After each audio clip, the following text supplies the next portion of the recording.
Okay, we should be live. Hey guys, welcome to my regular Wednesday night live stream. Today, my live stream happens to be on my actual channel. I've been doing it on Resolute TV, my backup channel, but that recently got a community guideline strike, not because of me. The last time it was because of Septimus Kane. Anyway, thank you everyone for tuning in. Before we begin, I think I'll do the Bible verse prior to introducing everyone rather than when I get them on, because then I tend to forget. So today's Bible verse is, whoever preserves their life shall lose it, but whoever loses their life for the sake of Christ shall live. That is in the book of Matthew, chapter 16, verse 25. Okay, so I have lots of fabulous ladies. Today is my second show that I'm doing with a female committee. I'm going to go in just a random order. So Evelyn Ray, my friend of 2 years before she became the very sought after individual that she is now. She and I used to talk on the phone and talk about Bible verses. She's a writer for Cauldron Pool, a regular contributor to Sky News and InfoWars. So let me welcome everyone. Please welcome Evelyn Ray. So I'll just add her in now. Hey, Evelyn. Hi, thanks for having me, dear. Thanks for agreeing. Let me continue the intros and I'll get right back to you.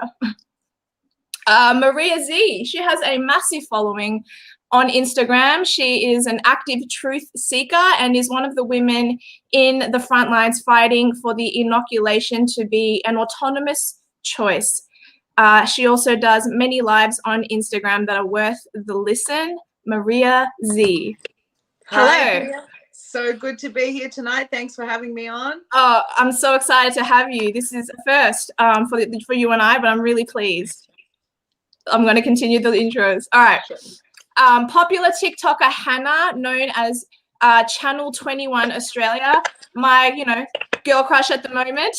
She's a mum and very much looking to fight for Australians, so much so that she packed her car up full of food, drove 3 hours from Brizzy to wherever it was for the truck blockade and found that there was nobody there, and her efforts do not go unnoticed. Everyone welcome the amazing Hannah. There we go. Hello. One more. Hello. That honestly, that post just broke my heart when you were talking to the camera. It broke my heart. One more, and then we'll get into it. All right. Finally, Septimus Kane, who got my last video removed from YouTube. She is a law student. Her focus was initially child sex crimes abuse, and now she is shifting her focus to government overreach. This young lady is also a lobbyist and one of the most intelligent people in the game, Septimus Kane. Hello, ladies. Welcome to my female panel committee. Hello. Hi.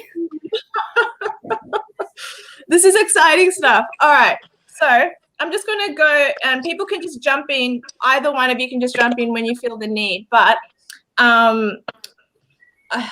is it echoing? Can everyone hear me okay? All clear.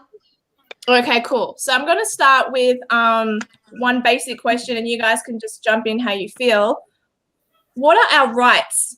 What are the rights that we have in this country? Does anyone want to start with anything? No, that way. That way? Septimus? Yeah, well, I'm looking at the constitutional freedoms at the moment in one of the papers that I'm writing. It's on COVID and the legal framework. So we are looking at S23XX 3. I think that's the right provision, but that's the one on medical conscription. I spoke with you, Dia, last time about that provision. Mm-hmm. But basically, you can't not have consent operating in this country. We're also a signatory to the Nuremberg Code, and Dr. Julie Wileman actually talks about this as well. So she actually did a whole PhD on the policy framework surrounding vaccination. So government's breaching the law in terms of S92, freedom of movement. It's breaching political communication rights. I mean, just what's happening over in Sydney with all the protesting and stuff. Protesting overlaps with political communication quite a lot. is breaching quite a few different provisions at the moment, and it's also a breach of the Biosecurity Act as well. So yeah, it's just unlawful what's happening. Yeah, it is. Evelyn, you were on a Dutch TV show talking about all of our rights, and they were like looking at you like, what? Really? They think we've gone nuts. That's what the Europeans think. Is that correct? I think the whole world is looking at us, thinking that we're nuts at the moment. I don't think it's just limited to the Netherlands. I think anybody from the outside looking in is kind of surprised. Like, people don't believe it. I recently went on InfoWars and spoke about our Identify and Disrupt bill that just went through, and they kept like having to ask, and I'm like, no, that's enacted legislation now. But I am very quickly becoming more and more aware that I don't think we really have rights over here in Australia, and the rights that we have, or that we thought we had, are being smothered by the blanket of authoritarian state premiers right now. And yeah, sadly, our constitution is not as strong as, you know, what it might be in other countries like America or something like that. I think that our system over here and our separation of powers and the way our parliament works is very complex, but it's also very difficult to, you know, just, I mean, you look at lots of different enacted legislation and you think surely that overrides these public health orders, but there are thousands upon thousands of lawyers across our entire country. I think if it was as simple as that, it would have been done already. Yeah, I think what we're seeing is the overreach under the guise of a state of emergency, which is why it keeps being extended all the time. The transfer of powers that has been given to the states is really, I mean, state of emergency is an excuse for them to continue exercising this dictatorship, you know. So and every time it's due to be expired, boom, outbreak. So yeah. I think the most important thing that I've learnt about, I guess, respecting our own rights, like not many people understand how constitutional law can be applied or how the Biosecurity Act, but the most important thing that we need to remember is the Privacy Act. When someone says to you, have you been vaccinated? No, you cannot ask me that. That's a violation of the Privacy Act. So whether that's a friend or an employer or a supermarket clerk, if they say, have you been vaccinated? No, that is my personal, private information that you have no right knowing. And we need to really scale back on how much we share, because if we don't set a standard of what we expect with our private information, when they start implementing all of these rules and all of these databases and all of these platforms and all these apps, and we've got such a low standard of what our privacy expectations are, they'll just walk all over us. So we need to start like clamping back on our private information, which is our religious, our medical, our sexuality, and our political views, and saying, no, I'm not going to talk about that. You have no right to ask me. So that's probably the most important legal information that I've found out, is that if they want to keep pushing and pushing and pushing to find out if you're vaccinated, if you're this, you're that, you say, no, that is my private information. And then it's on them to prove otherwise. So as much as we're waiting on all these amazing lawsuits in the Supreme Court and all of these constitutional law things, we need to take our privacy back, because otherwise they're just going to walk all over us. I'm a little bothered because I saw Mark Latham recently promoting this cease and desist immunization, and I knew about that, and I was going to do it about a month ago. But then I thought, wait, can I rely on the very system that's attempting to imprison us to then protect me? So I don't even know if I wanted to fill it out. I ended up filling it out, but it's just, yeah, I don't know. I think the problem with sorry. No, I was going to say the problem with what you were saying before, like not what you were saying, like what you said was 100% right.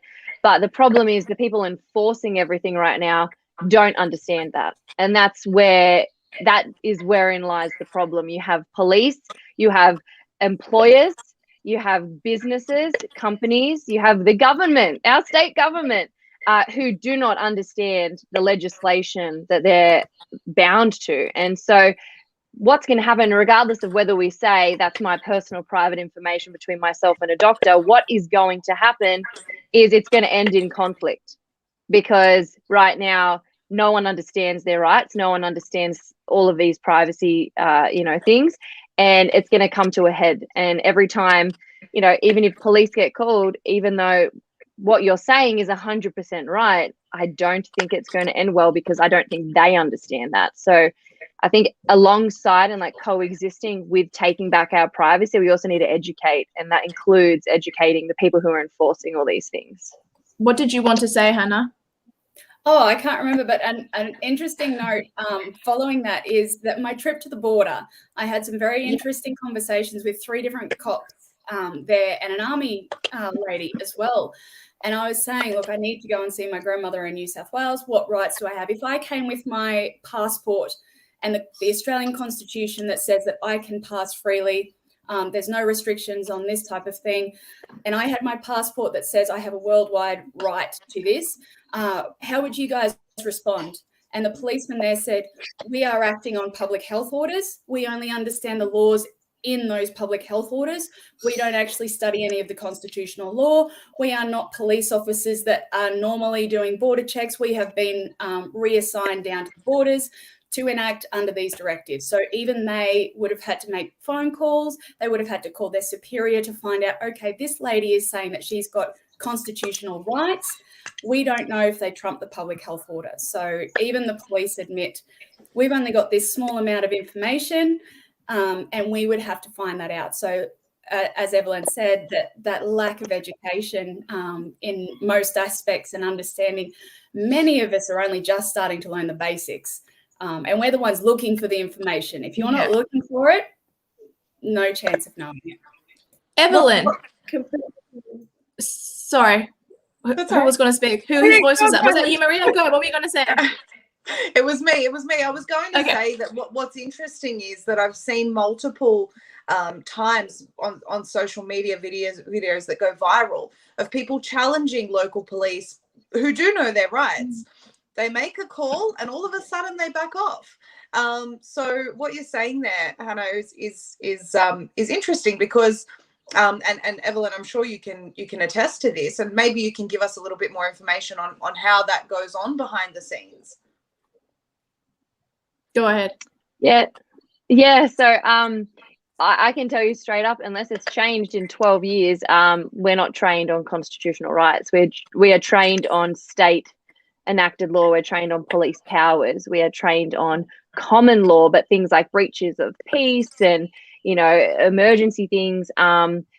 But in terms of like rights of a citizen, rights of privacy and things like that, it's all done within the realms of state enacted legislation. So I can speak from experience, and I was a detective as well. So I did an extra 3 years than most cops of studying law and things like that. And it was never, this sort of stuff was just never in the spectrum of my training ever in 12 years. And generally what happens is, police do not have the ability to have this knowledge at hand. And I would probably call an inspector or a duty officer, someone who's like a supervisor above them. And it would go through the chain of command, who would then go through whoever is there, and they would just be told what to do. They're just following orders. Whatever the person on the phone tells them to do is what they'll do, but they themselves probably don't know the answer, which is, therein lies a lot of the problem I've been talking about. Part of it, I think, is an individual officer's fault. I mean, we all have a conscience. We all have morality, which we have to be accountable for. But at the same time, police are recruiting cops who aren't independent thinkers and who just will follow orders. So it's sort of it's both to blame, but I don't entirely. It's a complex issue that sort of coincides side by side with each other. For sure. Evelyn, I was going to ask you along the lines of what Maria said. Do you hate looking at cops right now and think, ugh, like, what are you doing? I'm in a really difficult position for sure. You are. So as I said, when you've served, whether it be military or law enforcement, you have a camaraderie. It's really hard to articulate what it is, but I've seen some of the worst things that a human being could possibly imagine. And I've seen it alongside of these people. I've cried with them. I've bled with them. I've lost sleep with them. Like, you know, it's really, you do form a bond. And so it's instinctively in me to want to defend them. And I understand them probably more than your average citizen, because I do understand the organization. I do understand the hierarchy. I understand the pressure that cops face on the street and the horrible things they have to endure. So I have that on one side, but on the other side, on a morality level and myself, I'm very much for small government, and I'm a Christian, and I'm very much my conscience and my morality is guided by Christ, by God's word. And so at the moment I have these two, like the black dog fighting the white dog, you know, like I have one thing on one shoulder and another thing on the other, like fighting each other. And I'm trying to sift through it as best as I can. But I feel as much as I do not like speaking out against what law enforcement are doing, I feel it's at this point in time I have to, and I have a responsibility to. And yeah, I often, I lose sleep over having to talk about it, but maybe God's put me in this unique position where I resigned in 2020. And, you know, I cried when I left the police, because I didn't leave for COVID reasons, I left for other reasons. And I always thought, did I make the right choice? And then all of this happened. I thought, okay, God, maybe that was providence. Maybe that was exactly what was supposed to happen. But why did I go through all of that for so many years? Is it a waste? And now I'm in this position where I have a position I can speak on things. And I think maybe this is what I'm supposed to do. Maybe I can bridge this gap. Maybe I can relate to both sides. And, you know, I hope I can somehow do that moving on in the future, but I will not compromise my morality and my faith for the organization. And that's something that I will stay true, even if it kills me having to speak out against them. Kudos to you. Septimus, you're in the worst state regarding laws. The most intrusive laws are in Western Australia. Do you want to speak on that for a sec? Yeah, I do feel like I do have to say, in terms of how we're going in the national scheme of things, I mean, I think you guys over East are really, I mean, you can't even go out and protest. You're locked in your homes. Like, at least WA's been quite good. Like, I don't want to praise McGowan, obviously, but in terms of how we're going with the rest of the world and stuff, actually WA hasn't been that bad. So I feel quite lucky. But in terms of what you're saying, dear, with the law, the Public Health Act, we do have section 158 that says, well, people can come to your house and basically strip off your kids' underwear and stuff. So I think that's the provision you're referring to. So our laws are horrific, and it makes me uneasy actually having that in the law. I actually have spoken to a politician, a Conservative politician, about this specific provision. I was like, is this actually a problem?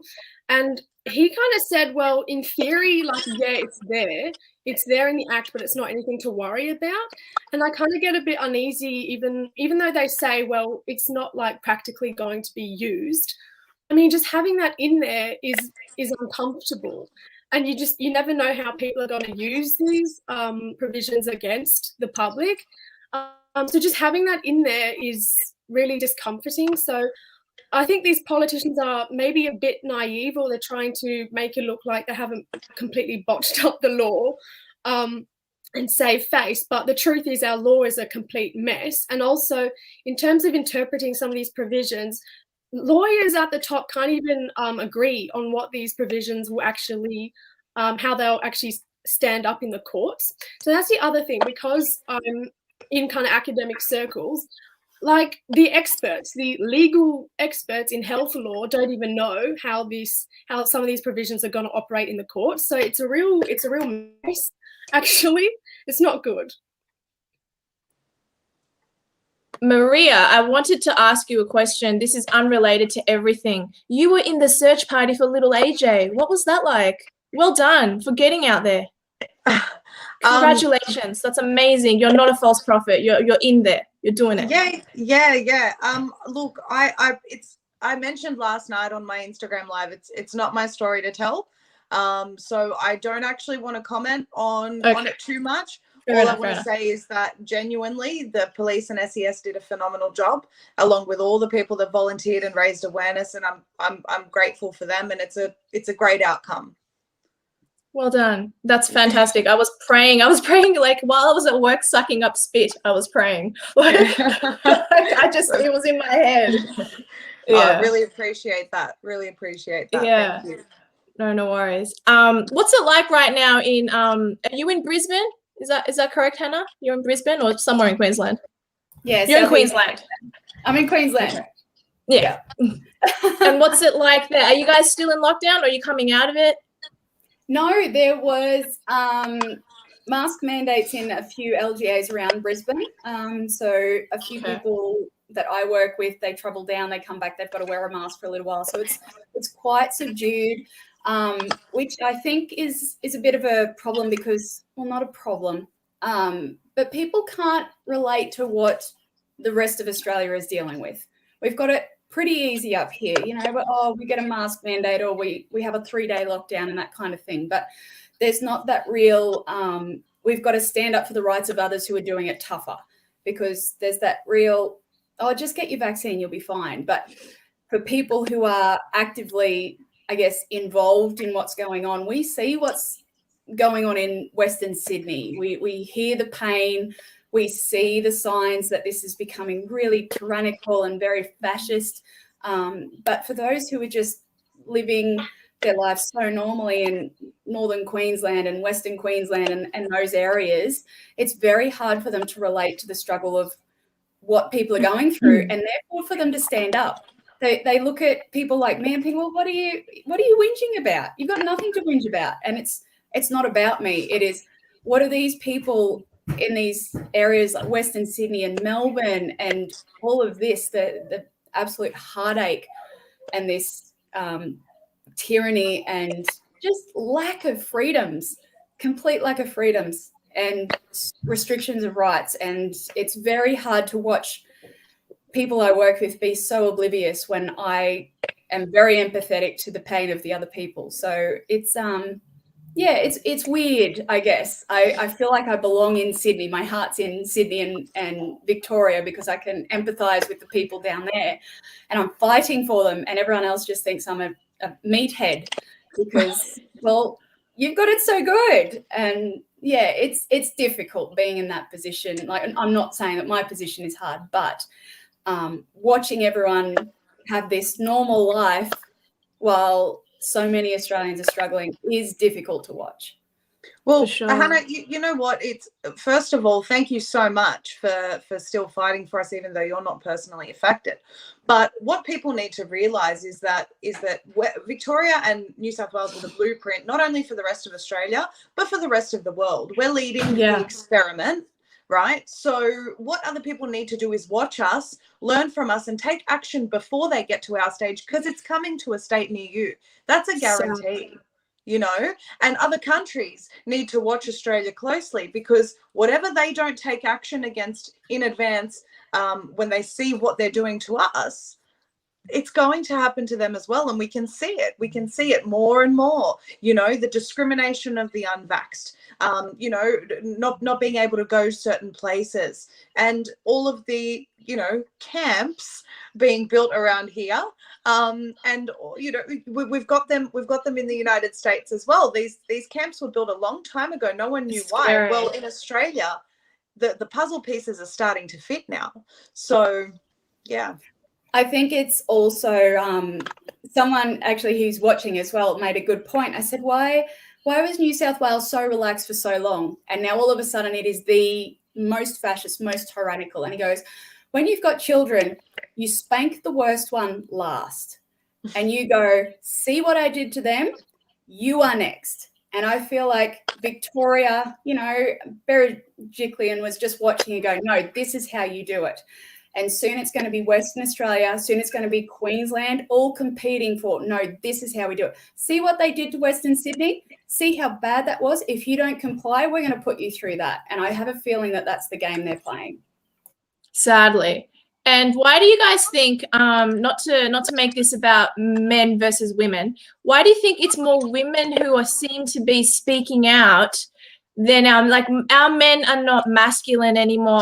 Hannah, I know you and I briefly spoke about this in a with a misunderstanding, but men seem to be not speaking up. If we were like the French are every day going liberté, liberté, saying liberty, liberty. Like they're fighting. Shut up, Septimus. They're fighting for us.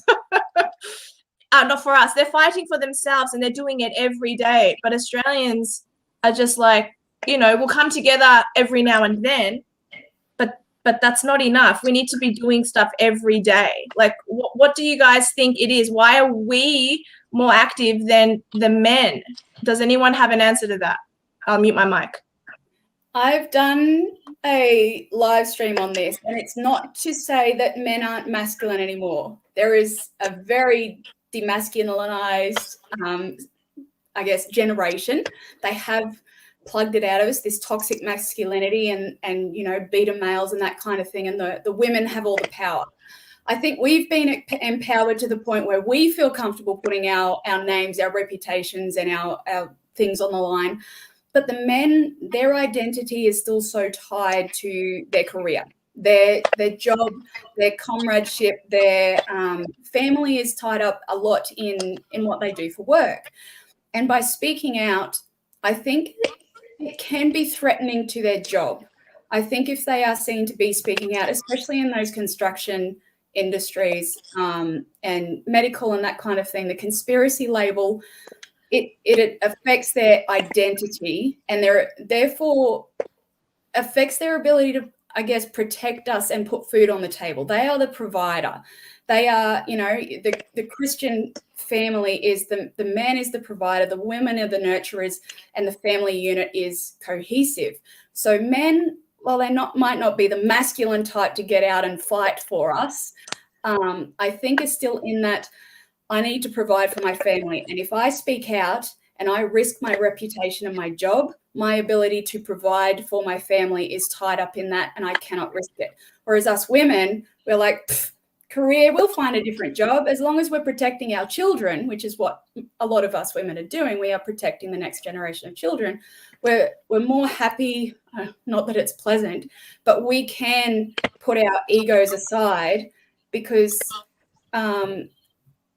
it's not so much tied to our identity. I don't know if that's making much sense, but it's not that there's more women. It's just, I think it's more to do with the men need, I guess, the recognition at work. They don't want to be the outcast at work, because if their jobs are threatened, their whole perception of themselves is threatened. So I haven't explained that very well. I did. No, I understand where you're headed. But yeah. I think it comes down to culture. No, you go, Evelyn. Sorry. Evelyn, then Maria, then Septimus. Go. I think it comes down to culture. I think for so long men have been emasculated by culture. I think there are masculine men out there, but I think culturally speaking, it's more acceptable for women to be loud. If men are loud, they are seen as violent. If men are loud, they are seen as mansplaining. If men are loud, they are seen as, an aggressor. Whereas women can be loud. It's like, yes, boss lady. And I think a lot of it comes down to culture. To be honest, I think we are where we are because of weak men. Every time in the Bible women were given the opportunity to speak, it's because the men around them were weak.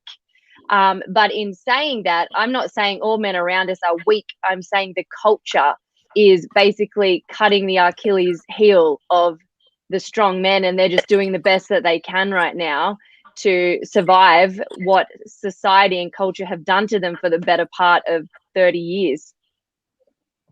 Go, Maria. Yeah, I agree, Evelyn. I agree with that, Evelyn, and I think it's really I hear a lot of women in the movement saying, oh, where are the alpha males, and when are the men going to stand up? And I dislike those statements. I really do. And I've been speaking about this lately, because the last thing we need to do is be tearing down men after we've spent the past 30 years telling them not to be men. And you know, it's really unproductive. So we actually need to encourage men to be men again. But when we're asking the question, where are all the men?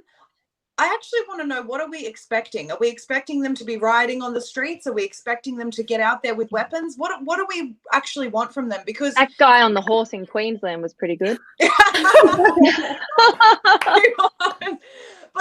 I mean, you know, I don't feel comfortable asking someone, asking where are the men, unless I actually have in mind what I want them to be doing. So for me, do I think more men need to rise up? Absolutely. Do I think more women need to rise up? Absolutely. Everyone in this country is in a position where they're fearful of fines or mandates that have been announced at 11 a.m. It's not a male or female problem. It's a fear problem. What is the solution to that? Well, I mean, we've just been talking about all of us not knowing what our rights are. What makes us think that men aren't in the same position? And what Hannah's saying is absolutely correct in terms of them being afraid of not being able to put food on the table for their family because they feel that responsibility, that I'm no good if I'm behind bars for my children. So I guess, you know, I think everyone needs to be less fearful in this country, not just men. For me, I've been on this train for 20 years. I've been watching conspiracy theorists on YouTube, and they've predominantly been men. I think what we're seeing is more women speaking up, so we're taking notice of that. But go back 10 years, there weren't many women speaking on this stuff. We have a louder voice now, absolutely. But men have been on this train longer than us, ladies. I'm going to put my hand up. Households. I'll just put my hand up and say I was one of the ones that created a video and said, look, men, please stand with us, you know, because if something goes wrong, I will put my hand up and say, I am fleeing with the children. Please protect me. I need protection. I think that's what it comes down to, is we don't expect in the Bible, men lead. Well, sorry. Well, not even that. I don't want them to stand in front of me and barricade but yeah. All I want is someone's got my back. And if it's a group of women, that's great. But I feel more comfortable with masculine energy, knowing that I need protection, it is there. And I feel like that's what God's design. That is God's design. My back. So if men are going, well, what do you want? What do you want? I don't want you to speak up. I don't want my husband to make a TikTok. I don't want my husband to drive around in my embarrassment mobile. I want to know that when something goes wrong, if someone knocks at my door, my husband is there with the baseball bat. That's, for me, I think most of you might agree, is all we want is to know that our men are still protectors when it comes down to it. We can speak out, we can, women, this, and this. But when someone knocks at our door, the man is still there. So I think that's maybe what the expectation might be. Septimus, do you want to chime in? I think all of those have been, totally on board everything that's been said. I was a YouTuber, so as a female YouTuber, it was dominated by males. I was a conspiracy theorist YouTuber. So it was dominated by males. So I would say, harking back to, I think, was it what you said? Sorry, I forgot your name in the right next to me. Hannah. Yeah, Hannah. Sorry. What you were saying. I'm terrible. Too many names. Too many people. So men have been predominantly on YouTube. So I've kind of noticed the conspiracy theorists who have stood up have been males. I think maybe now it looks like in the church, I've noticed that a lot of females are standing up. And I actually don't even know why that is. I'd be curious to hear why you guys might. The men are too busy in their basement trying to figure out how to do the sacraments via Zoom. Yeah, good point. And also just maybe it's a thing about Christian females I've noticed, like, we're quite learned actually. Like a lot of my female friends, like university graduates and whatever, men are dropping out of university. So I don't know, maybe it's like they're just not reading enough. I don't know. But in the church especially, they like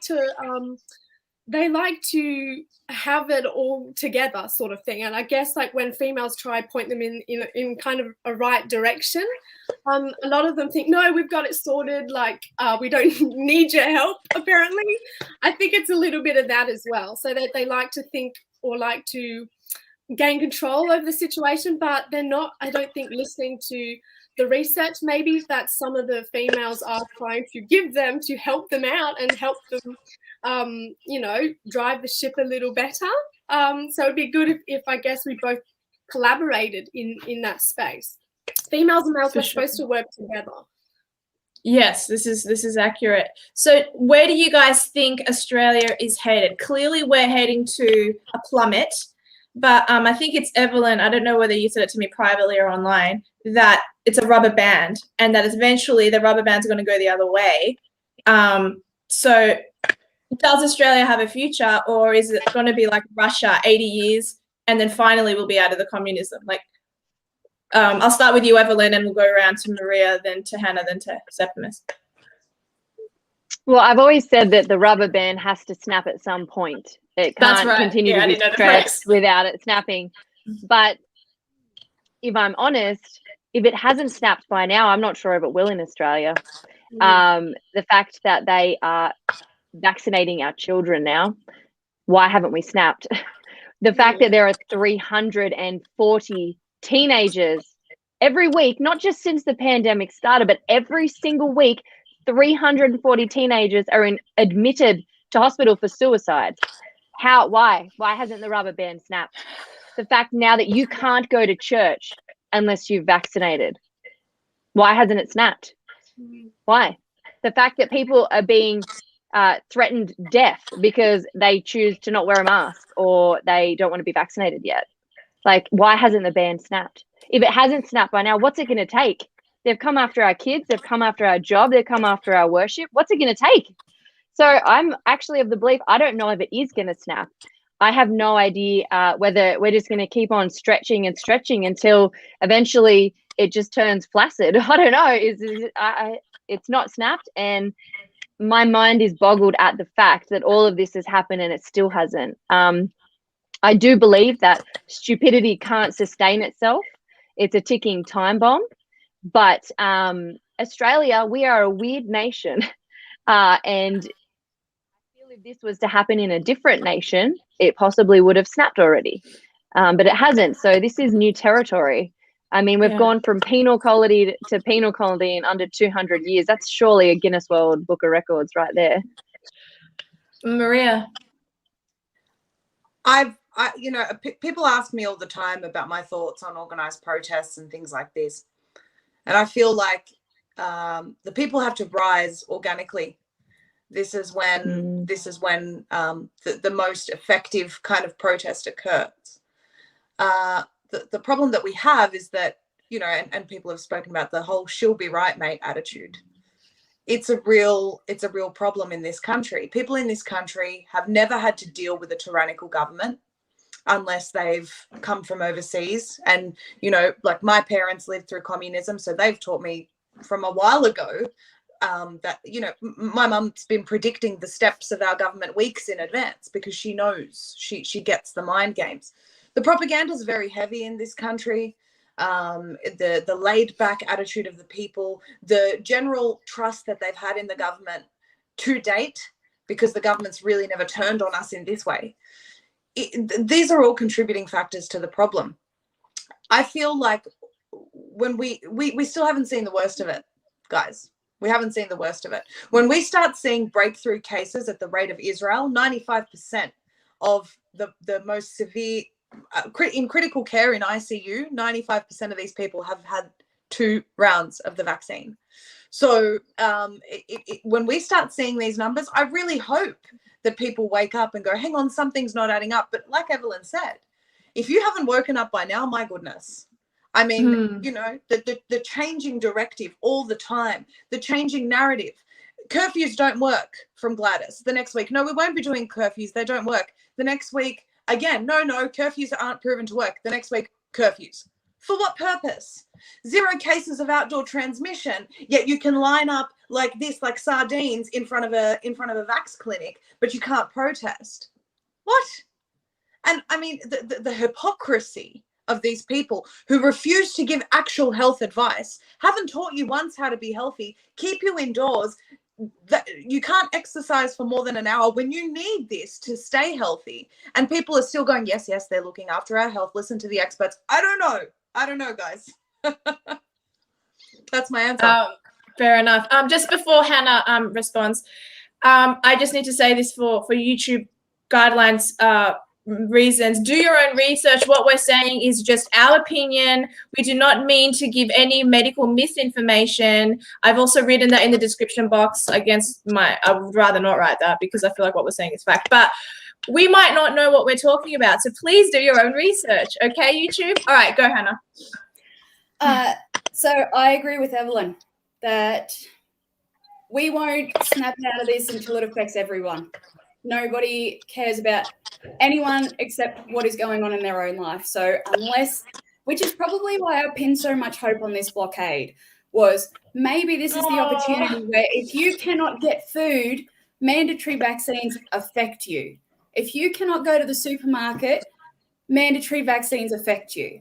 And I'm trying to step out of what is happening right now with COVID, what's happening in Israel, what's happening in America, what's happening here, because what is going to wake everyone up, I'm not sure if you guys have dived into this, but I'm going to put my tinfoil hat on. COVID is the cover for obviously you've heard the Great Reset.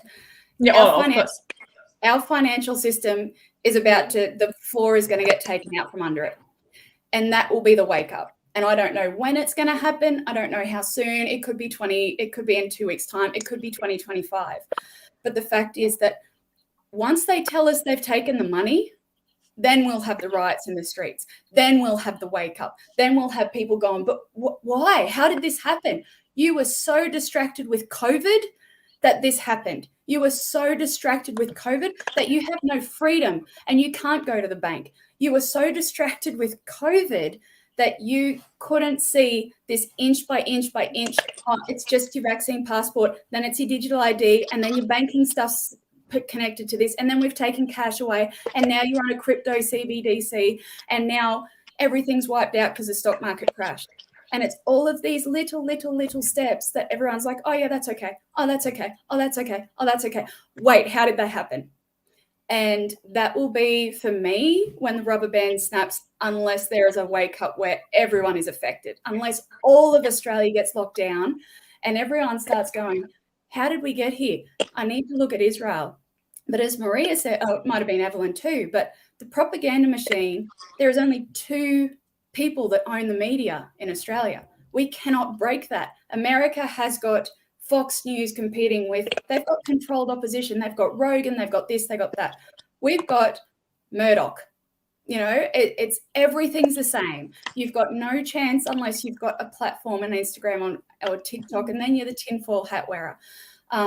So we are up against huge propaganda, huge amounts of propaganda, and all they want you to focus on is COVID. All you want to see is these cases. All you want to see. You're not allowed to look at TGA reports. You're not allowed to look at the DAEN. Don't worry about what's going on in Israel. They're just getting their boosters. It's that constant, this is what you need to look at. Don't look here. And that's why we're not waking up, because people are so fixated on, people don't know how to look for themselves. They never learned not only how to think critically, but how to research and how to discern what is good information versus what is bad. And I think as Christians, most of us, I don't know whether this is a female thing, but Jesus spoke in parables, and you don't take the information at face value. You don't think, oh, that's the story. No, there is a moral under there. There is an underlying concept that you need to understand. What was he really trying to say? What should you really be looking at? What lessons should you take out of this? And people, and I think that's why there's more awake Christians, then awake regular people, or not plebs, but the Christians have learnt this is the story, this is the meaning. This is what you need to be looking for. You've learnt discernment. You've done Bible study. You're going, what is the message here? What am I missing? What is the connection? And I think that's a key as to why so many Christians are kind of on the awake train, because we're going, but this story, there's something else going on. So anyway, I think the rubber band is just going to stretch to the point where, okay, everyone's affected now. You're all locked down. You can't get out without your digital identity. And then it'll be suicides or rise up. So, Septimus, can you hear me? Yeah, I mean, kind of like what Hannah and Evelyn. Yeah, I can hear. Can you hear me? Okay. Yes, it was still. Can you hear It might me? not be for everyone else. All good. Oh yeah, just what Hannah and Evelyn were saying, like, when the heck is this rubber band going to snap and what will it take? Like, I've been trying to warn people that CCP has hijacked some of these centralist agencies for years, literally. Like, since 2015, when I started up my YouTube channel, I've been telling my church about all this and, you know, telling them, jabs are coming, the pandemic's coming. And then when it's finally here and we're literally seeing these things happen before our eyes, you would think by then, oh, hang on, Septimus was onto it a few years ago. Maybe we should take her advice. They still don't, you know, they still can't see it. So it's at the point where people are so set in their beliefs that it's like trying to wake up a potato at this stage. Like, you literally can't do it. And then there's like the ego problem, like the people I've been trying to wake up, the ego. I'm telling you about the ego is literally going to be what causes this nation to collapse. It's going to be people's inability to listen to other people. And so it's like what you guys were saying, it's going to take literally like everybody locked up, maybe when their kids start receiving jabs and their kids literally start getting all these adverse reactions, like then waking up when literally their kids' lives are on the line, or if they're debilitated. But it's like we don't get to that stage, obviously, but that's literally that's going to be what it takes for people to realize something's gone wrong here. It's insane. Funny that you said the ego thing, because I literally, a friend of mine that I've had since I was 15 got really frustrated at me because of a tweet that I promoted in my Insta story about vaccinations in England. And basically she's saying to me, you're wrong, they don't cause problems in your fertility. And I'm like, oh, I'm so glad you're so, this is what I wrote, I'm glad you're so confident in that fact, because, and you've read all the studies. She just blocked me. It's like, okay, so people, and it doesn't actually bother me that much, because I feel like I'm on such a different playing field to these people. And I don't mean intellectually that I'm smarter than they are, but just that I'm so much more aware. And I don't get how people haven't woken up. I don't understand. And I understand the desire of people to want to shake the crap out of people and be like, come on, come on, come on, come on. But yes, we have to keep seeing our society devolve to the point of something that is so bad that people will finally walk the streets, like I often say, let's gather in groups. Let's all gather in groups to different Woolies and different Coles, unmasked, and just shop unmasked. That is my little tiny. You guys know about Stand Go in ahead. the Park? Do you guys know about Stand in the Park? No. Every Sunday. If you go to Stand in the Park, there's a website and it's got a pile of parks listed in different areas, and people just go to the park and they stand there and then they find kindred spirits and they talk, and you've got a community. So it's not an organized thing. It's just they put up a thing on the website and say, we'll be at this park. I think it's 10 a.m. Sunday, which interferes a bit with church, but you could just turn up and you can start your own. There's a pile of people that are always starting these own Stand in the Parks, and it is just about that community. But going back to what you were talking about, ego, at this stage, I think a lot of people are just trying to reassure themselves. They're not trying to reassure you, dear, that you've got it wrong. They are, I've made this decision. You're so right. You're so good at the psychology of this. Sorry, go ahead. I'll mute my mic. That's why I'm studying it. You know, well, if you question that, then I've got to question what I've done. And then that's a really big step for them to process it. And then they've got to think, oh, I told my dad to do it. Oh, what if my daughter has it? You know, it's that they've got to constantly reassure themselves, I have made the right choice. And if you question that, I would rather shut you down than try and process what that could mean for me if I'm wrong. I think a lot of it as well is to do with pride, because what are they going to do? Like, are they going to come out after 2 years and say, guys, I got it wrong. Sorry about that.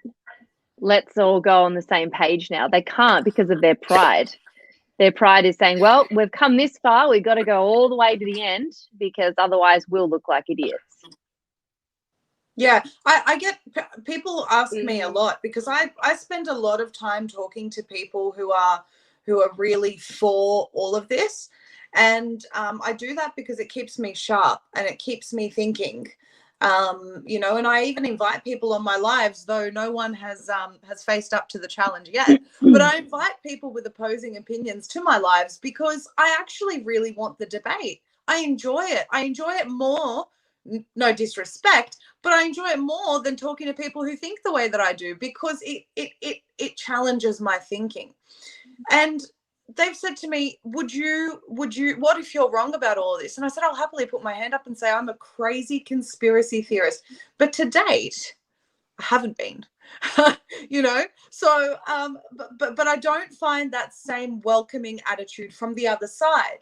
It's like, you're selfish. You don't care about everyone's health, so on and so forth. And I say, okay, well, where have you done your research? Oh, well, the government know what they're talking about. It's like, for goodness sake, for in order to do what we do, I'm sure that you ladies are the same. I read their health advice. I read the manufacturer's health advice of these medications to see whether I'm wrong or whether there could be a gap in my thinking. And what it often does is cement that I'm right. But I think there is that fear of them being wrong. And you're right, Hannah, absolutely, because they've made a decision that could potentially be life-threatening to them and their family. Maybe, right? That's a scary thought. And, you know, some people that I've spoken to where they've been open for the discussion and have actually managed to show them some facts, you actually see the fear in their eyes. You can see it. What have I done? So I think being understanding of that as well when we approach people is really important, being compassionate about that. Oh, you're on mute, Dia. I said I'm compassionate. She just happened to block me. I can't help that. It's a sad state of affairs when they're coming to you for advice and then they attack you for what you tell them. But I don't hold it against them. I think these people will come, for lack of a better word, crawling back in the next year or two when they realize like how bad it is. Have you guys lost any friends or any acquaintances or family? You have, Maria? Do you want to talk on that a bit? Absolutely. So many people from church. Often. You know? It happens to me almost every week now. Yeah. Heaps of Christians hate what I do. And you shall know them by their fruits. They're not proper Christians. Sorry, they're like, the Bible says you should obey the laws of the land. And I'm like, let's have a look at the disciples. Just 1 minute. Let's have a look at your disciples, right? They were told to stop preaching the gospel or else they'd be killed.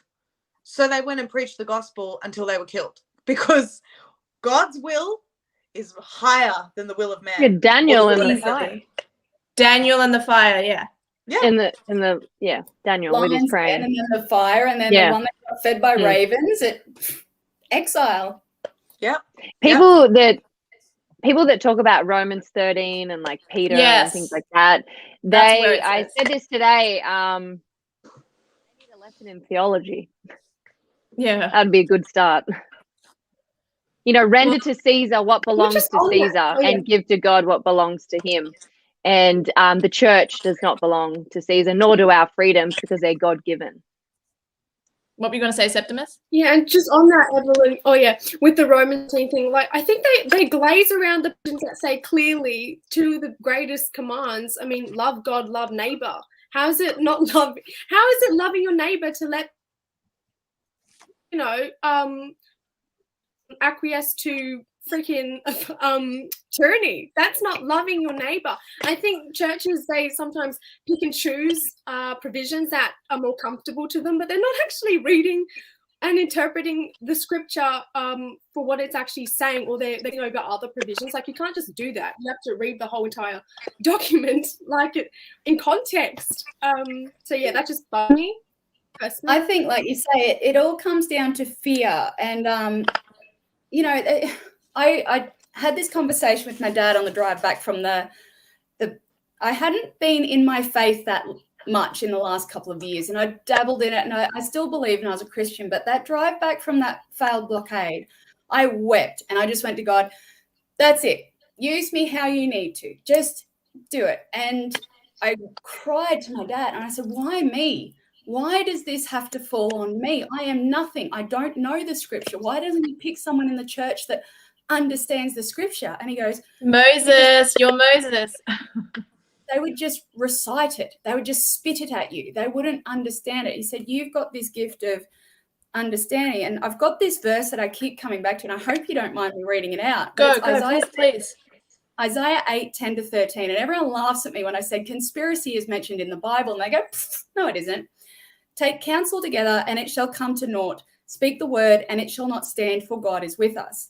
For the Lord spoke thus to me with a strong hand, and instructed me that I should not walk in the way of these people, saying, say ye not a conspiracy to all them who say this is a conspiracy. Neither fear nor be afraid. It's essentially saying, fear not. The only thing you should fear is the Lord. And at this stage, I feel like anyone, Christian, Muslim, Buddhist, anything, if you are putting your faith in man to save your life, if you are putting your trust in a vaccine to save your life, you are not putting your faith in God to save your soul. And there is the difference. My dad said, are you fighting for your life, or are you fighting for your soul? And he said, the difference is trust. Do you trust man to save you, or do you trust God to save you? Do you fear what the world is doing to you, or do you fear the wrath of God if you do not follow what you feel is right? And I said, right, I'm fighting for my soul. And I think it's that lack of discernment of where are you placing your trust and your fear? Are you fearing the world? Are you fearing a virus? Or do you fear that you are not following what the Lord has instructed you? And I think that's why we, as the Christian women, we don't fear the repercussions and the embarrassment and the crying on TV, and we don't fear the trolls, and we don't fear being embarrassed in the streets. We don't fear being, like, it hurts, it sucks, I hate it, but I feel strength from the Lord, and I don't fear it.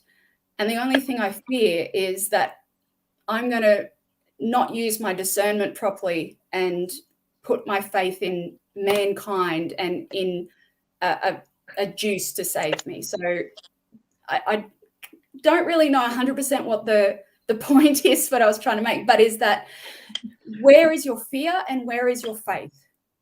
And I think life or soul. So I've had this conversation with Evelyn. Go ahead. A really concise way of saying it is we have to stop believing in the lies of Satan, and we have to trust in the promises of God, because Satan will always let us down. He will always deceive us. He's always inconsistent, but the promises of God, he has never broken them, not once, ever, to us. And that's where all of our, we have to trust in those promises and stop believing in the lies of Satan. And that's what gets me going. I'm sorry, Maria, I know you just opened your mouth there, but that's what gets me going. What gets me going is that, like, I have my moments every day. I'm pretty much a happy chappy, but then I'll have a moment where I'm crying on the phone and I'm like, oh, like this and that's happening, and I feel stressed and this and that. And then I take it back to Christ. And you use the word, Hannah, discernment. Something that I've struggled with my whole life is judging people correctly, who's good for me, who's bad for me. if I bring it always back to my faith and I bring it always back to Christ, and I'm consistent in reading my devotionals in the morning and all of that, life is just better. And then when you give your stresses away, that somewhere in the book of Matthew it says it's a sin to worry. So I'm trying to stop worrying, and I just want to give it to Him. Maria, what were you going to say? I think the problem that we're seeing in church, we need to look a little bit further back. And I think, you know, I can speak from a Pentecostal perspective because I've spent most of my time over the past few years in Pentecostal circles, right? They've had the model of entertainment for the longest time. I remember speaking to a pastor and saying, do you think that the problems that we're seeing in the church today and, you know, all of the people that are living wishy-washy lives have to do with the great falling away and the fact that the word's been watered down and, you know, people just want to hear what tickles their ears? And he said, oh, I think that generally you can go with, if you see most of the crowd heading one way, you're safe. And I thought I'm fairly certain that the Bible that you preach out of says the complete opposite of that, right? Yeah. And the church culture, and again, I'm talking about Pentecostal circles or anything under that sort of, you know, like even AOG or whatever. There's been a real popularity contest going on. It's been a stage. It's been a show. You know, Christian celebrity culture. And there's a real problem with this stuff because people forgot the word, the fullness of the word. And the thing is that the word hurts, and letting it change you hurts. It divides. It divides your flesh and your spirit, and it causes a conflict in there. And so it should. You need to be led by your spirit, and you need to allow it to change you. And many people aren't on board with that. And the church culture has bred an environment for mediocrity to continue, unfortunately. And I'm grateful. I'm actually grateful for the destruction of the church system that we had. I have to be honest with you, ladies. My faith grew so much stronger unplugging from that and going back to the truth of the relationship with God, trusting in Him for everything. And we have to right now, you know. With our very lives, we're actually in a position where we have to trust in Him for our very lives, because what we do is very controversial, right? So I'm grateful for that. I don't want to go back to that system that was in place. I really don't. Good. Septimus, you're very much a faithful Christian. Do you have any commentary on what we're talking about? Well, you guys have just basically said what's on my heart as well. Like, yeah. My faith has definitely been tested throughout this time, and I've realized, wow, like I was looking to the church and thinking, oh, these people really need to wake up, but not really looking inside. So actually, I've kind of done a 180 as well throughout this whole pandemic situation too, because it's tested my faith, and I've realized, oh, hang on, I wasn't perfect either, like. So I think we can criticize the church, and I absolutely agree with you 100%, Maria. Like the church we have now, I mean, it's pretty weak church, because if it was a strong church, we wouldn't have gotten to this situation we're in. We would have pushed back far before to have prevented this from escalating.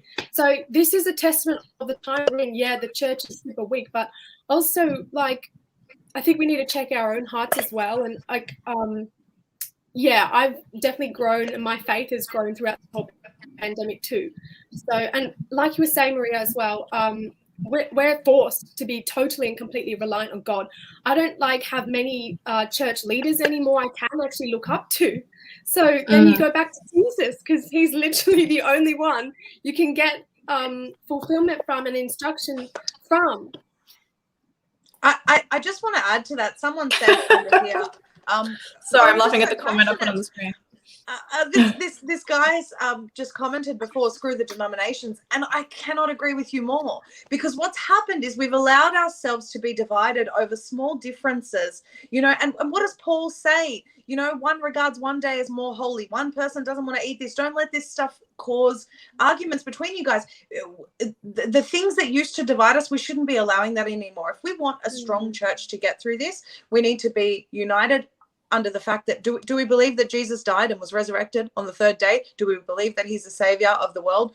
That you know, he's died for our sins? Great. How can we band together right now to overcome this thing, regardless of denomination? I couldn't care less what someone's denomination is. I really couldn't. And for too long, it's divided us. Evelyn. Okay. No, go Hannah. Go Hannah. I probably couldn't have had this conversation with you a month ago. I really couldn't. I was very much. You have changed. You have changed a bit. You've developed. Well, you have. Not only that, it's just, you know, as much as I would say I was a Christian, I wasn't comfortable putting it out there, because if you say you're an anti-vaxxer, you conspiracy theorist, and you're a Christian, that's a hat trick. Like you're off. Like, no, so I very much kept that one under wraps. You know, I wouldn't try and I wouldn't have the discussions about the God, and I wouldn't have, you know, and as much as I still am uncomfortable with the use of the beast system and that kind of, the mark of the beast, I'm like, oh, it pushes too many people to the edge. So I don't like it. I hate that any term. religious stuff. I don't talk about my religion, anything like that. And yeah, like I said, that trip back from the blockade where I just said, I have faith in God. Like, that was a wake up for me. I'm like, you know what? Maybe the awakening we need isn't the awakening of people's eyes being open to COVID. We need people's eyes being open to God. We need a spiritual awakening where people start reaffirming, this is where my life needs to be focused. My life shouldn't be focused on keeping my house or keeping my job or keeping this or keeping that, any material stuff. We need to realign and awaken and just lift the veil up and like just bring humanity back to God. And I keep saying it now. I'm like, we need a spiritual awakening. We don't need to wake the sleepers and say, look what COVID is doing. We need to wake them up and say, look what your world has turned into because we turned away from faith. And it's so weird for me having these discussions and feeling so comfortable talking about this openly with, you know, 4 very strong women, because I wasn't there a month ago. I really wasn't. Yeah. And I think my dad is so proud of me because he's like, all I wanted was for you kids to come to your faith in your own terms. He goes, I could talk at you about faith. I could talk to you about God. I could want you to be Christian. And he goes, but all 3 of you, me, myself, and my 2 brothers, he goes, you all got there on your own. And that is a big thing. So, yeah, like you said, it's not your denomination, whether you're Lutheran or Uniting or anything like that. It's just, we need to wake up and go, this is what the world turns into when we turn away from God. I hate to cause a division here, and I do want to get Evelyn's take on it because you can't, I really don't want to do this. Sorry, Evelyn. I just said you're the most biblical expert that I know. But I don't think you can be a Christian and agree with sodomy, agree with gay marriage, agree with abortion. Do you want to chime in, Evelyn, a little bit? Even though I do believe in everything Maria said and Hannah, there are things I still think that make, because you shall know them by their fruits. You're not a proper Christian if you are a prostitute or something. Do you know what I mean? Anyway, sorry, go, Evelyn. I feel like you'll be able to round it out better than I can. Or is this me? Oh, there we go. Hello? We're back? We're back? Yep. Can you, nope, you're not moving. Yeah. Okay, I think you're moving now. Okay, so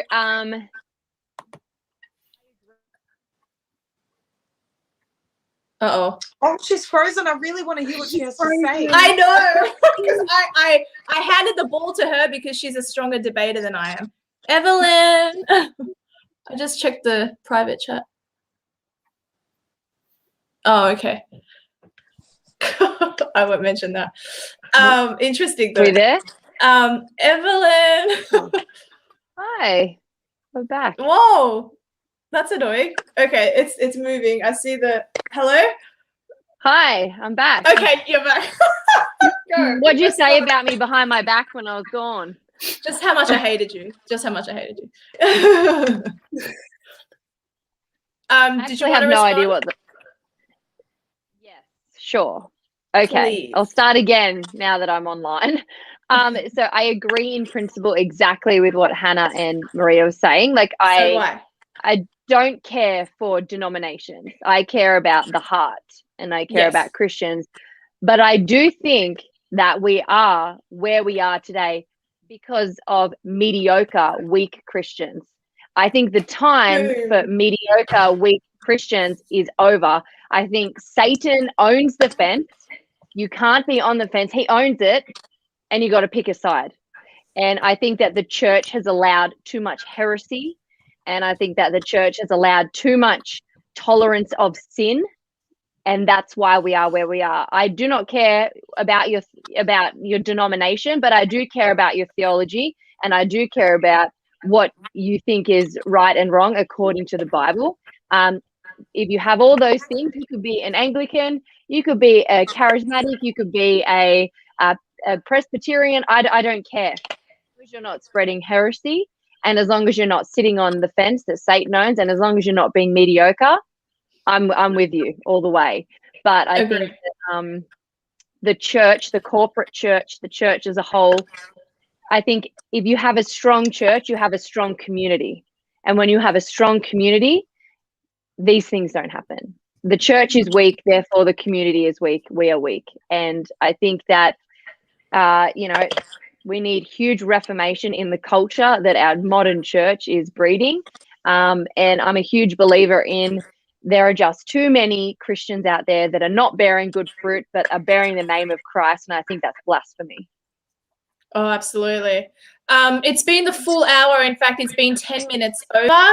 I know I normally do audience questions, but that's usually with one guest, 2 tops. With a panel of 5, I think it's too difficult. So I'm sorry, guys. Unless some of you want to stay on and answer questions, I'll let you all bow out now. Thank you so much. I actually had a lot of fun. I want to do these female committees more often. I did one last year, and I haven't done one since. And so it was really fun. Thank you, Evelyn. Thank you, Maria, Hannah, and Septimus. Did you guys have fun?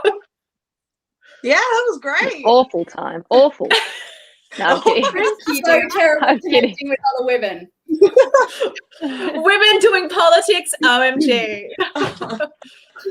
No, thank you all, ladies, for your time, and Dia for hosting this. It's been awesome to hear from everyone, and definitely up for doing this again. Maybe we can, shake it up a little bit more, have some more controversy. Let's get a lefty on with this. I was thinking of bringing to be included. Like when my name honored. you wasn't like, what? How am I of your caliber? No, So, Hannah, you're awesome. I love thank you. You're so into it. I love your stuff. Are you serious? Oh, cool. Oh no, I like your stuff too. All of you, it's amazing. So I think we've got. I keep calling it the tribe, and I think one of the most important things about our tribe is we can't say, oh, they made their decision, screw them, they made it, we were right, they were wrong, they can't come crawling back. We need to have the open arms ready and say, okay, now that you're opening your eyes, come with us. We're going to gently step you through it. We're not going to blame you. No, we're not going to attack you. No, we're not going to call you an idiot. We're not going to call you a sheep. We're not going to call you this. We are a tribe of very strong, supportive people who, if you want to question it, come and see us. We aren't going to attack you. I don't believe in name calling. I don't believe in the sheep mentality. I don't believe people need somewhere to turn. And I think that our tribe needs to represent that and put that forward. So I'm proud to be part of it. Oh, you're so cute. So Hannah, I just read what you wrote in the private chat. So for those of you who are willing to stay on, stay on. For those of you who want to bow out now, bow out now. And so audience, you can ask questions because Hannah is willing to stay on. Otherwise, please follow Maria ZEEE. Her information is in the description box below. So is Septimus Kane's Telegram, and so is Evelyn Ray's Instagram and Twitter. So, yeah, thank you guys so much. I really appreciate it. I'm happy to stay on for questions. I'll hang out. Okay, cool. Evelyn, do you need to go? I'll stay for maybe 5 more. Yeah. Okay. All right, start asking questions, guys, because, well, first of all, Evelyn's leaving in 5 minutes. So if anyone has a question for Evelyn, go now. Can I just say before I do go, I, like you, Hannah, I'm really encouraged by the tribe, as you called it, and as negative as I can be, which I am trying to work on, I am very much half glass empty as opposed to full. But I think you said this as well, Maria, this has been the best thing for us right now, because I love seeing people for their true colors, and I love working with like-minded souls, and I'm really encouraged by how many people are turning to God right now. Isn't it amazing? Like, so many people have rebirthed their faith, and so many people are turning to their faith. I get emails and messages every day asking about God. What should I read? What should I be doing? I've been thinking about this. So there is a good side to all of this. And yeah, I thought I'd just add that. Evelyn, because of you, I'm into Jeff Durbin now. I love Jeff Durbin. Oh, isn't he great? He's pretty cool. You got to cool. get Doug Wilson. Doug Wilson is like my new your new favorite preacher? Crush. Yeah. Don't mind that he's really encouraging. Dave on Eags put up I don't know if any of you guys follow Dave, but his Telegram, he put up a poll and he goes, what is the most valuable lesson on silver linings thanks to the COVIDs that has been happening? And it was, I found out who's real and who's fake. I have taken my health much more seriously. I have become more spiritually aware and closer to God of my own understanding. I've had more time to read, research, study, and new things. I have found my tribe of like-minded people. I have let go of superficial, meaningless things that I used to value, or I have gotten fitter and stronger through training for the apocalypse. And the strongest response, like 26%, came to, I have become more spiritually aware and closer to God. And then the next one was, I've found my tribe of like-minded people. So we are, like, most people are appreciating that the most. So anyway, I'll let you answer your question. Evelyn, do you know who Bearing is? Oh, yes, of course you do. Huh? Bearing. Do you see the screen? That's the question. That's the question to you. I have no idea who that person is talking about. Yes, you do. He had a debate with me. He had a debate with me on my channel, and you were watching it, about Christianity. That bear, the cartoon bear, he has over 500,000 YouTube subscribers, and we were debating Christ. Oh, sorry, it's just like... Really? Okay. Yes. I'm blonde. Give me a break. Okay, so here's a question. I don't know if this is a genuine for the Perth girl. Oh, this is for you, Septimus. How do Western Australians feel about that law allowing police to strip and abjure children, or are they too asleep caring about football and emu export? Go, Septimus. Respond. Yeah. To be honest, Miss Bill, you are 100% correct. They are too asleep generally, and yeah, drinking beer, I suppose. I mean, I don't know what the heck else to do. I've tried waking people up, but it's at the stage where, like here in WA, because we haven't suffered as badly as you guys in the East, to be honest. Yet. So we're still largely asleep. So I think once it comes here, once we're actually like in months long of lockdown, I think people start to be like, oh, this is like really not right. But it hasn't hit them yet. So it's really hard. Like the church here is quite good, actually. There's the church is quite waking up quite a bit here. So that's good. But in terms of progressives, I mean, don't even ask. Too asleep. Fair enough. I feel like this is you. Who? This is Perth girl. Trying to wake people up. I remember that tweet. I like that one, I think. Soup. I don't know who Owen Benjamin is. No. Okay, that's good. Yeah. Does anyone else know who Owen Benjamin is? I don't. All right, let's have a look. Question from Pissy Leaks Pete. Who is the most totalitarian of them all? Oh, Gladys and Dan. No, they're all as bad as each other. You reckon? Fair enough. I think Dan's more compromised. I think he's more involved with China. Yeah. Uh-huh. So if anyone doesn't know, the flights from China have been coming into Melbourne over the last couple of weeks. I think he's shitting the bed. He was pro Belton Road as well, pro Belton Road and all of that stuff. Well, coming back to the overarching stuff, so Belton Road was signed and done deal and everything with China, and then the feds ripped it up in April, and then June come round, and I think Morrison got his ass absolutely handed to him at the G7 or G8, whatever it was, for tearing it up because it was a global initiative. So I think that's why we saw the big change in Morrison when he came back from the G8, because it was a big disruption to the global Belt and Road Initiative, and why I think the Chinese are now putting the more pressure on Dan to meet his obligations in a roundabout way. Yeah, that makes sense. Sandy Turner, what would each panel member list as their number one way to wake the sheep up?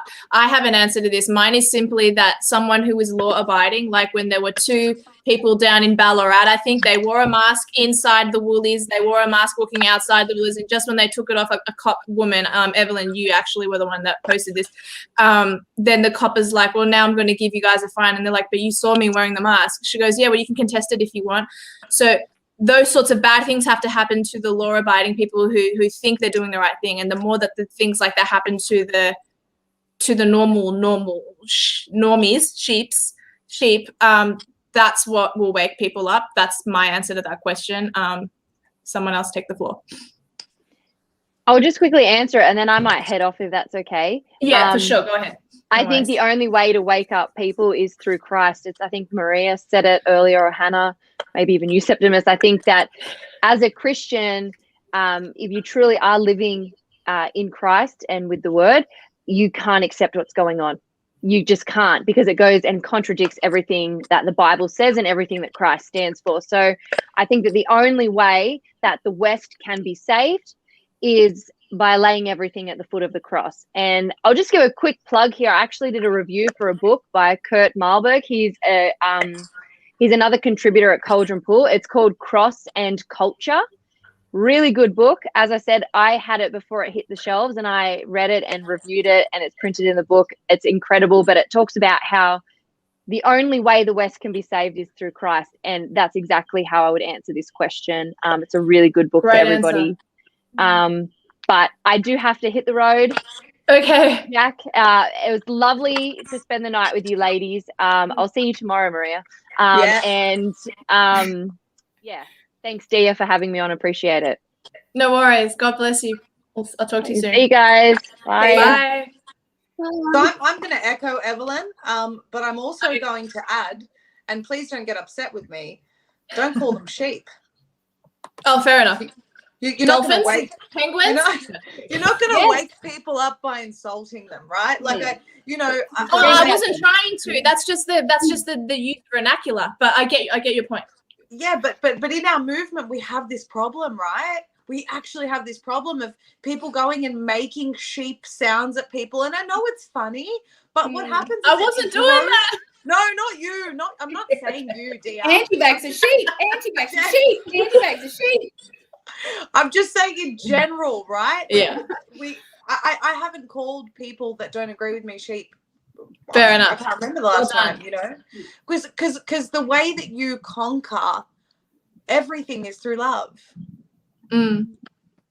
So yeah, that's that's nice. That's so good. I definitely needed to hear that, because I'm more so than you guys. I'm probably the most rudest activist you've probably ever met. You're passionate. You get heated and passionate. I get angry because I've been doing this for so long, and also quite young. I've been doing this since 2016. You have a year on me. I have to get Botox in my masseter muscles because I've been grinding my tooth so much that I chipped a tooth trying to bottle everything in. So I have to go and get Botox to stop that. That's funny. Oh, these people aren't waking up. So my thing is lead by example. If they look at you, go, how are you not scared? You go, because I'm not. There is no fear. How are you not scared? This. No, that's what you're being told. If you step back out of that fear, you can live normally. Why aren't you wearing a mask? Because I'm not scared. And if you lead by that example of, I don't have that fear, they go, well, how are you not scared? Because I am putting my faith in the Lord to protect me. How are you not scared about this, and this? Hello? I am living by example. Hello? So can you hear me? Hello? I'm not on mute. Can you hear me? Okay. I'll keep talking. It's just me who can't hear her. Okay. She's frozen for me. So I think that the biggest thing is to not, you don't have to do anything special. You don't have to be having conversations. I think that the weirdest I felt was in the chemist the other day, and this middle-aged couple were walking up, and they were asking the chemist of all places, this walk-in AstraZeneca clinic. They go, "Oh, you know, how long between the things?" And, "Oh, but what about this and what about this?" And the lady at the chemist was just gaslighting them, saying, "Oh no, it's just this. Oh no, we'll give you the consent form." And they were trying to get information. And I paid for my purchases, and I walked over to them and I said, "Look, I am sorry if you feel like I'm interfering, but please, I would recommend you go and look at the database of adverse events and the TGA reports that come out every Thursday. That way you know what you're getting in for, and you know where to look for when you need support, because it's not so, here's the information, here's what you need to know, look at all these adverse, and putting it in their face. You need to say, this is so that you're aware, so that if something happens, you know what to look out for, and then you can go and seek support." So it's those gentle, very, very gentle conversations. Nobody likes being woken up by being screamed at. It's that gentle nudge. And I've had people knocking on my door screaming at me. yeah. So I think it's just, one, lead by example, lead without fear. Don't get angry, don't react. And yeah, gentle conversations. Dear, I've had death threats. Legit death threats. I've had death threats before, but not recently. What, you get death threats because of what you do, like what I do, because you're doing interviews and stuff? I get them regularly. Oh, I'm sorry to hear that. Isn't it funny? You're obviously unaffected by it, but I'm sorry to hear that. No, zero effect, because it just comes with the territory. But it kind of does.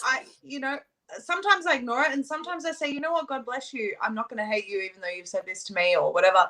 Well done. You know, I don't always get it right. Don't get me wrong. Sometimes I react. You know, we're not. Oh, for sure. We're not Easily. Perfect, but I think we just have to, like, Septimus, what you're saying is 100%.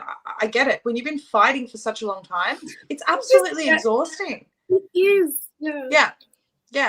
Come on, I'm banging. Like, come on. But I think we can depend on the wisdom of God to lead us on how to talk to people.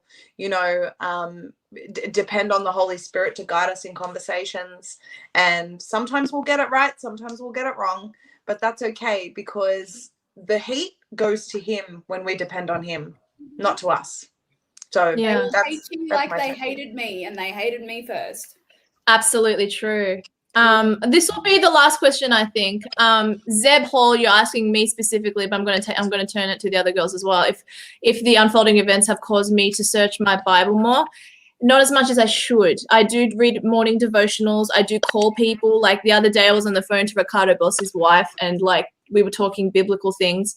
But I personally, looking in the Bible, yes, I looked in the book of Revelations. I'm up to chapter 12, but I don't read it every day, and I should, to answer the question. Go Maria. We'll go clockwise, anti-clockwise, whatever. Go Maria.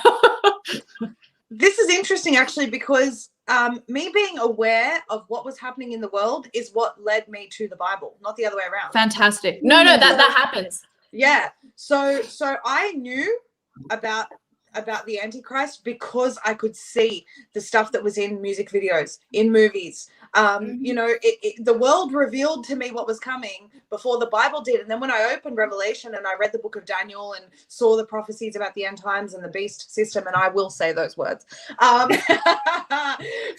Beast system's fine. I just don't like the mark of the beast, because that's, beast system, 100%. Yeah. It's a system. It's not the mark of the beast. But I'm a Christian. Anyway, we won't talk about that. Anyway, go ahead. Yeah. Well, the mark's coming, but I don't think it's here. Yeah. Precursor. Precursor. Thank you. Right. Yeah. Precursor. Go, Maria. Anyway, you know, when I read it and I thought, right, well, this now everything makes sense. Everything I've realized is wrong with the world all of a sudden makes sense, because I can see where it's leading up to. Everything that they're doing, the Great Reset, everything, it's all part of that system that they're creating. One world government, one world religion, one world, you know, it just all makes sense. Hey, Babylon, we can see you loud and clear. 100%. Yeah. I think it was you, or it might have been Jimothy, but I was talking about the amount of preconditioning. I refuse to watch. That was probably Lucifer. Lucifer on Netflix. Why are they making Yes. Lucifer not likable? And Sabrina the Teenage Witch used to be such a funny, just ridiculous show. And they You're right. You're actually right. I love this. They remade it so that you were cheering for the Queen of Hell. And you're like, I like Lucifer Morningstar. He's, he must be no preconditioning. And then Riverdale. I was such a fan of Archie comics. And then they've got the hooded beast thing and the witchcraft and all this kind of stuff. I'm like, why are they trying so hard for you to cheer on evil? And then you've got your music artists with the devil shoes and the dripping blood and all of this. And I believe that they've been, and my big thing is fertility. They have been attacking fertility and trying to play God for so long, whether it's LGBTQI and nothing against that demographic of people, but birth is becoming an industry with them because it's not natural. So you have to go to a lab for birth. Abortion and that kind of thing is a medical industry. Anything related to fertility and ovulation and that kind of stuff, when you start bringing in LGBTQI and children on hormone replacement at 8 and you can't interfere, and Victoria, if you tell your child, you haven't even talked about the birds and the bees with an 8-year-old, but you're supposed to let them choose their gender and have sex reassignment, they're not going to know what to do with a fake penis, and I hate being crass like that, but it's this chipping away at everything and preconditioning to move away from the natural. And it's not so much that I've gone to the Bible because there's so many wiser people. I've turned back to my dad. I've got a very much cemented relationship with my dad now because he has read the Bible. And it's not so much lacking the time. It's even if I read it, I couldn't apply it. I couldn't understand it. So I've been listening to C.S. Lewis, the Mere Christianity, a lot of his lectures, reconnecting with a lot of the music that I used to listen to, like Michael W. Smith, and all of these things from my childhood. And my kids go to Christian school. My son's standing next to me. He's the one that was in 6th grade. Wave 14. Your arm, son. This is, come on in. Come say hi. So he's 14. He was quite capable in 6th grade of looking can't see his head, but I'm very protective of his face. So, okay. Oh, that's fair.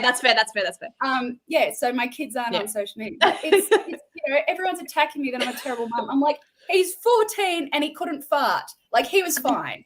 So it's it's this attack on us, regardless of what we're doing. I'm not on TikTok at the moment. I'm pretending I've got bad. I just don't want to comment.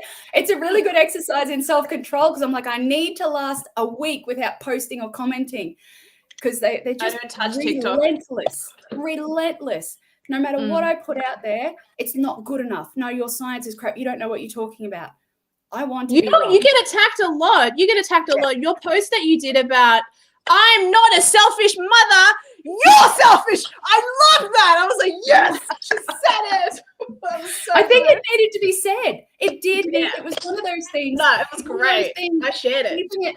Like, no, you're the one asking me to do something so you can get on a plane. But you can't say that. You can. And I just went, I'm going to say it. But as for searching answers in the Bible, I go to people who have done that big stuff because Revelations is heavy and you don't want to jump to the ending. You want to understand the story before it gets to the ending. Reconnecting with people that you trust to understand it. And for me, C.S. Lewis and that kind of thing has been a big one. So over to you that way. This will be it because I haven't had my. Okay, I'll make it short. For me, no, please answer. So it's fed into each other. So the reality we're in, I've kind of looked at it, observed it, and I was kind of like, how does that fit in with the Bible? So then I go back to the Bible and have a look and see what the Bible tells us about our reality.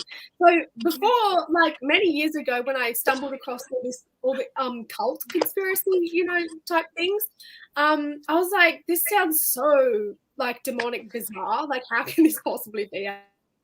Then I looked at case law. There's literally case law on satanic cults. Like, this stuff is real because there's laws on it, case law on it.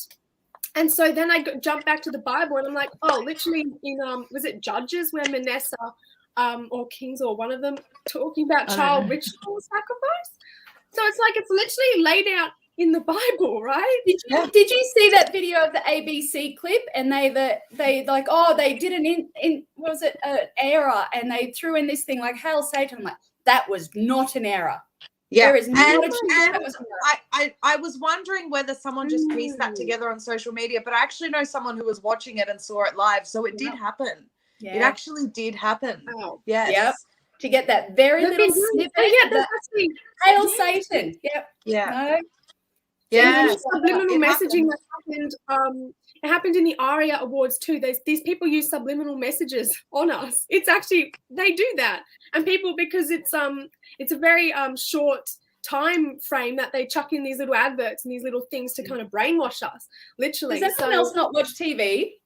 Yeah, I don't. I haven't. I actually don't even know what you guys are talking about. You were on the TV. You were on this. You're on that. I'm like, oh yeah, great, thanks. Why are you still watching the Idiot Box? Yeah.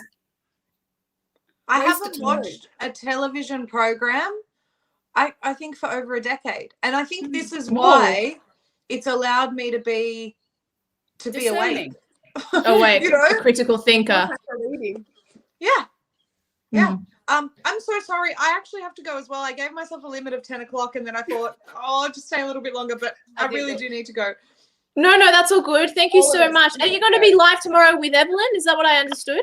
Yes, we're going live tomorrow night. I believe it's 7 p.m. Wait, where's it? Where? Yeah, 7 p.m. on Instagram. Oh, just the two of you? Yeah. Oh, nice. Yeah. I didn't know that. Awesome. Well, I'll tune in. Yeah, awesome. Good stuff. Thanks you so for much, sticking around. ladies. Have a Thank great you. night. Bye. Will do. Bye. I might log off at the same time. Yeah. I'll log off as well. Thanks so much, Okay. dear. All right. Thanks. No Dia. worries. Thanks so much, ladies. Yes, tune in next week. I have the pre-mod or the pri-mod coming on my show. So Australia's #1 podcaster will be joining me next week. He was supposed to join me a couple of weeks back, but something came up, but we rescheduled. Bye, everyone. Thank you for tuning in. Bye. Bye. End broadcast. Oh, okay. Hang on. End broadcast.